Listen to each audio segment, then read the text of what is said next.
Olá, bem-vindo ao canal da Escola de Saúde Mental Dr. Lincoln Andrade. Sou o Dr. Lincoln Andrade, médico psiquiatra e sexólogo, trabalhando na cidade de Curitiba.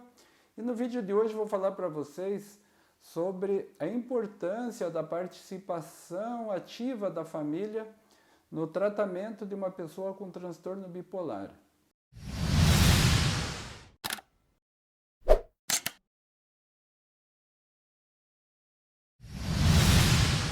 Então, gente, vamos lá, vamos falar por que é tão importante a participação da família, uma participação ativa no tratamento do transtorno bipolar. Então, vejam bem, o transtorno bipolar de humor é um quadro clínico que acomete principalmente pessoas jovens. É um quadro que costuma apresentar os primeiros sintomas no final da adolescência, no início da idade adulta. Então, essa primeira questão afeta pessoas, na maioria dos casos, afeta pessoas bastante jovens. Então, essas pessoas, justamente por serem muito jovens, muitas vezes não têm a necessária maturidade para lidar sozinhos com uma doença dessa complexidade. No consultório, no dia a dia do nosso trabalho, qualquer psiquiatra que atende pacientes com transtorno bipolar, que atende muitos pacientes com transtorno bipolar, sabe que muitos pacientes comparecem para as consultas, desde a primeira consulta, sozinhos, que raramente aparece um familiar, um pai, uma mãe. Então, você acaba tendo que lidar com situações, às vezes, muito complexas, lidando com pessoas jovens, sem a participação da família. Segundo lugar, o transtorno bipolar de humor é um quadro que tem muitas características clínicas, tem apresentações clínicas muito distintas. A gente tem pessoas que têm basicamente sintomas depressivos com alguns períodos de hipomania, que ficam mais acelerados, mais falantes, mais inquietos e impulsivos. Assim como nós temos pessoas que passam mais tempo nesse estado hipomaníaco e de vez em quando apresentam um episódio depressivo, que é uma minoria dos casos. Nós temos pacientes que fazem surtos agudos, maníacos, extremamente graves. Nós temos pacientes que desenvolvem episódios depressivos graves.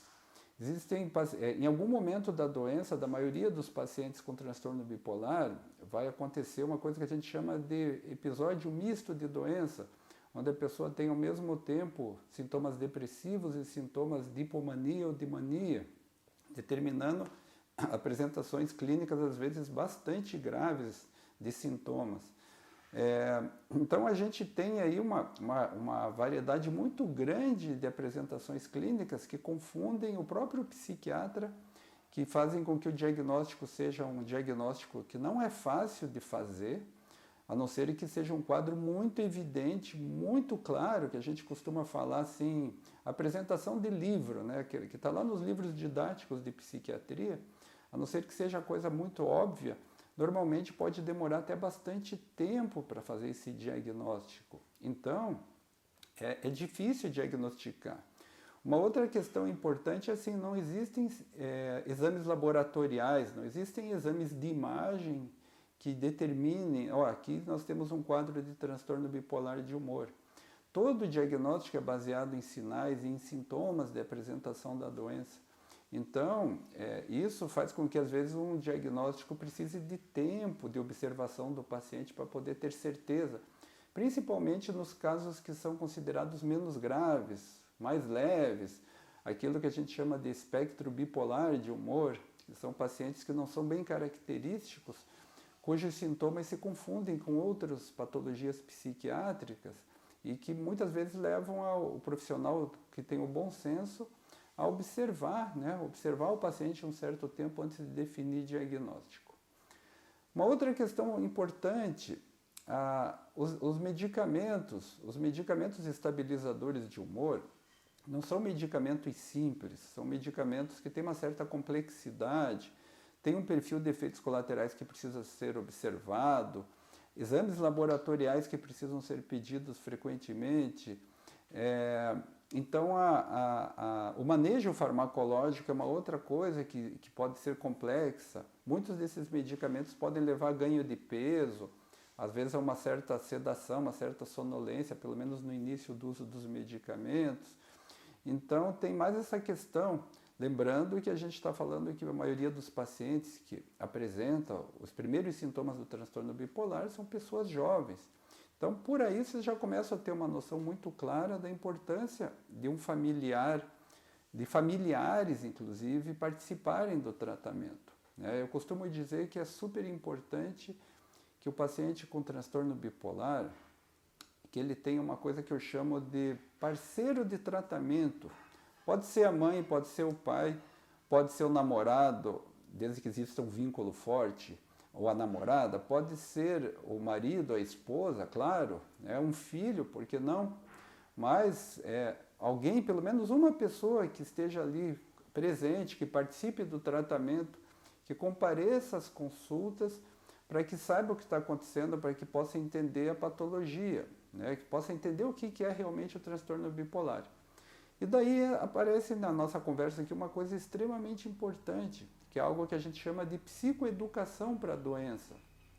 Psicoeducação para a doença é quando a gente precisa explicar para o paciente o que é a doença psíquica, que doença psíquica é essa, quais os sintomas característicos dessa doença, quais os riscos que esses sintomas envolvem. Então, é uma gama enorme de informações que nós chamamos de psicoeducação para a doença bipolar e que, quando tem o parceiro de tratamento, quando tem o familiar, esse familiar também vai aprender essas informações, também vai entender isso. Isso é fundamental para a continuidade do tratamento. Por que, gente? Por que esse quadro de transtorno bipolar é tão exigente? Além das coisas que eu já comentei com vocês, vejam bem, outras coisas fundamentais. O paciente muitas vezes não percebe os primeiros sinais de recaída do quadro clínico. Muitas vezes ele não consegue perceber, quem percebe é a outra pessoa, é o marido, é a esposa, é o pai, é a mãe. Então, esse parceiro de tratamento, muitas vezes é a primeira pessoa que chega e chama a atenção do paciente ou entra em contato com o médico e fala, olha, a Marcela está começando a ter uma descompensação, o João está começando a ficar sem dormir, está começando a falar mais, está mais inquieto, ou está começando a ficar depressivo, muito irritado, impaciente, acelerado. Então, muitas vezes o paciente, frequentemente nos primeiros sinais, o paciente não percebe, mas essa pessoa, essa parceira de tratamento percebe. Uma outra questão importante é a pessoa que, para poder fazer um tratamento do transtorno bipolar que seja bastante eficaz, só o medicamento não é suficiente. A pessoa precisa cuidar muito da sua qualidade de vida. Então, coisas como qualidade do sono, número suficiente de horas de sono, não ficar perdendo noites, pelo menos não com frequência, praticar uma atividade física regular, fazer um certo gerenciamento do estresse do dia a dia, são todas coisas que fazem parte do tratamento e são tão importantes quanto o medicamento. Então, a pessoa precisa ter uma rotina e precisa ter alguém que ajude, a estabelecer essa rotina. Se a pessoa tem o hábito de beber muito, tem o hábito de usar algum tipo de droga, é quase impossível estabilizar o humor no transtorno bipolar. A gente costuma ser bastante radical nesse ponto. Não tem essa história de, eu só fumo um baseado de maconha de vez em quando. Não é assim. A maconha desestabiliza, álcool desestabiliza, cocaína desestabiliza. Então, quando a pessoa faz uso de drogas, fica extremamente difícil controlar o transtorno. Então, é importante que a família entenda isso, é importante trabalhar essas questões junto com o paciente e com a família. Outra coisa que é muito importante, nos períodos em que o paciente fica muito impulsivo, muito energizado, inquieto, ele tende a ter certos comportamentos de risco. Por exemplo, direção perigosa, jogar, que a gente chama de jogo patológico, a pessoa começa a fazer apostas, começa a jogar. Comportamentos sexuais de risco, onde a pessoa busca contatos sexuais de um modo desastroso às vezes, assintoso, desrespeitoso, às vezes com pessoas conhecidas, da própria família, inclusive pode acontecer, e isso gera um problema seríssimo na família, seríssimo no ambiente de trabalho, às vezes com acusações de assédio sexual. Então, esse tipo de comportamento, que a gente chama de comportamentos de risco, eles tendem a acontecer quando a pessoa está energizada, está impulsiva, está inquieta, está perdendo o controle dos impulsos, e para ela está tudo ótimo, mas a pessoa que é o participante do tratamento familiar, esse parceiro de tratamento, percebe isso, chama atenção e busca o médico, e fala com o paciente, e reúne a família. Então, vocês percebam que são muitas coisas que nós falamos aqui importantes que exigem, praticamente exigem a presença de um familiar ou de familiares, vários de preferência, que acompanhem esse tratamento. E aqui vou repetir novamente, não é incomum no dia a dia do trabalho da gente a gente ter pessoas jovens que vêm sempre sozinhas para consulta, às vezes que a gente pede seguidamente para entrar em contato com a família, pede para essa pessoa colocar um familiar em contato com a gente e não acontece isso, o familiar não comparece. Tem muita gente que vem, que a família participa, que facilita demais o tratamento, mas infelizmente também tem muitos pacientes, e infelizmente alguns nem querem que a família participe, às vezes tem um relacionamento problemático com a família, ou às vezes o familiar já tentou algumas vezes intervir em situações de crise, então a pessoa não quer a participação do familiar porque acha que aquilo ali é uma pessoa está invadindo a sua privacidade, a sua intimidade, está se metendo na sua vida e não quer aquilo.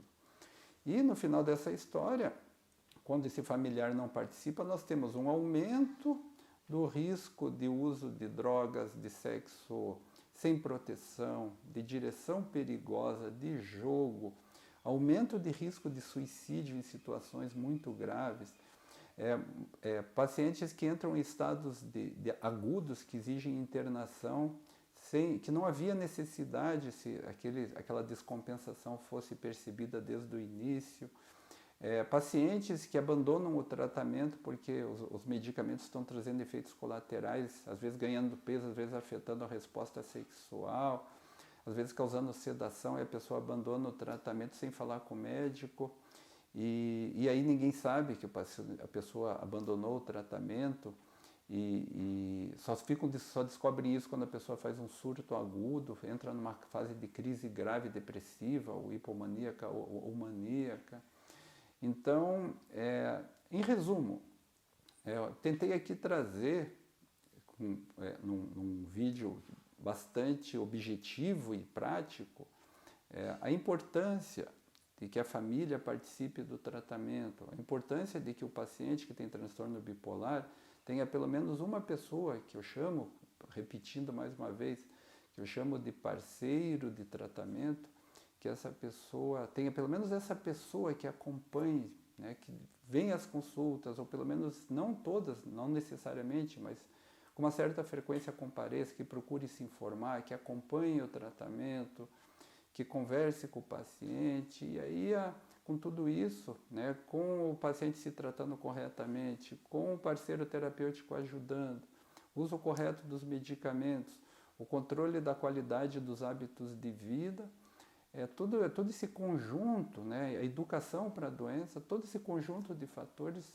acaba contribuindo tremendamente para que essa pessoa possa ter uma vida de qualidade, possa evitar esses ciclos de humor complicados, possa evitar que a vida seja interrompida por surtos ou por internações, e evitar comportamentos que acabam trazendo um prejuízo enorme para a sua vida e, sim, tendo no final da linha de toda essa história uma vida de qualidade, que é o objetivo final de qualquer tratamento, né?